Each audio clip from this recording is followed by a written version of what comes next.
Neuroscientist and professor in the University of California. And over the past, 35 years, I study behavior, but on the basis of everything from genes through neurotransmitters, dopamine, things like that, all the way through circuit analysis. So that's what I normally do. But then, for some reason, I got into something else just recently. And it all grew out of one of my colleagues asking me to analyze a bunch of brains of psychopathic killers. And so this would be the typical talk I would give, and the question is, how do you end up with a psychopathic killer? What I mean by psychopathic killer are these people, these types of people. And so some of the brains that I've studied are people you know about. When I get the brains, I don't know what I'm looking at. It's a blind experiment. They give me normal people and everything. So I've looked at about 70 of these and came up and saw a number of pieces of data.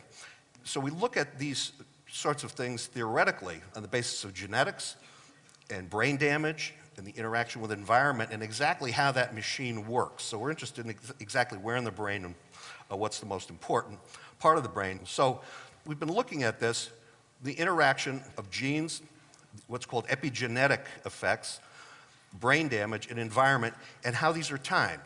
And how you end up with a psychopath and a killer depends on exactly when the damage occurs. It's really a very precisely timed thing. You get different kinds of psychopaths. So we're going along with this, and here's just to give you the pattern.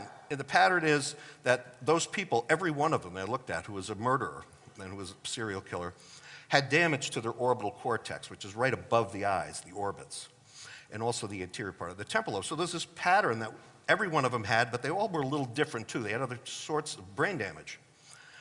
The key thing is that the major violence genes is called the MAOA gene.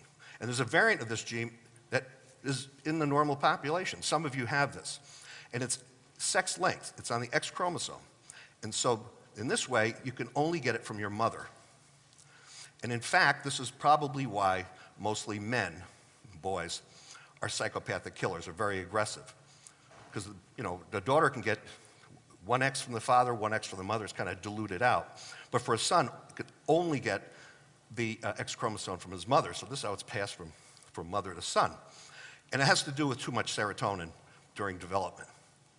It's kind of interesting because serotonin is supposed to make you calm and relaxed. But if you have this gene in utero, your brain is bathed in this. So your whole brain becomes insensitive to serotonin. So it doesn't work, later on. And I had given this one talk in Israel just this past year. And it does have some consequences. And theoretically, what this means is that in order to express this gene in a violent way, very early on, before puberty, you have to be involved in something that's really traumatic. Not a little stress, not being spanked or something, but really seeing violence or being involved in it in 3D. Right? This is how the mirror neuron system works.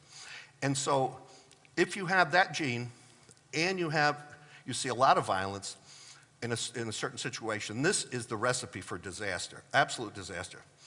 And what I think might happen in these areas of the world where we have constant violence, you end up having generations of kids that are seeing all this violence.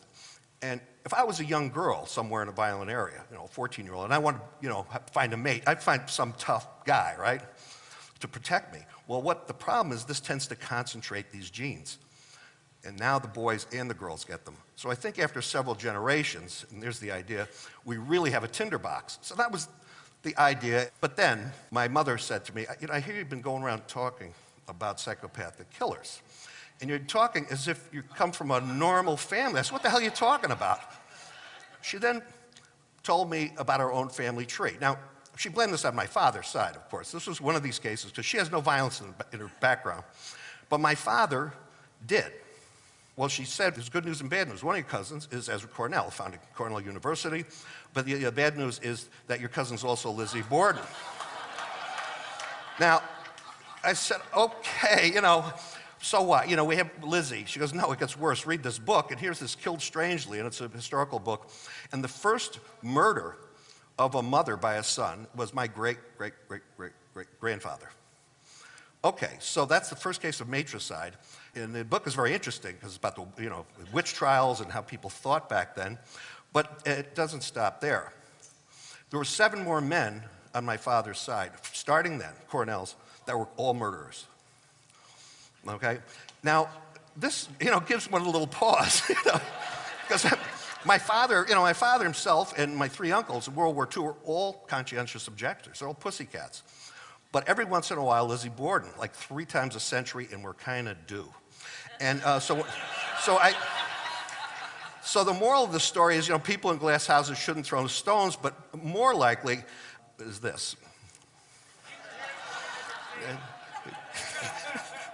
And we had to take action. Now, our kids found out about it, and they all seem to be okay, but our grandkids are going to be kind of concerned here. So what we've done is I started to do PET scans of everybody in the family. And we started to do PET scans, EEGs, and genetic analysis to see where the bad news is. Now, the only person, it turns out, 1 son and 1 daughter, siblings, didn't get along, and their patterns are exactly the same. They have the same brain and the same EEG, and now they're as close as can be. But there's going to be bad news somewhere, and we don't know where it's going to pop up. So that's right there.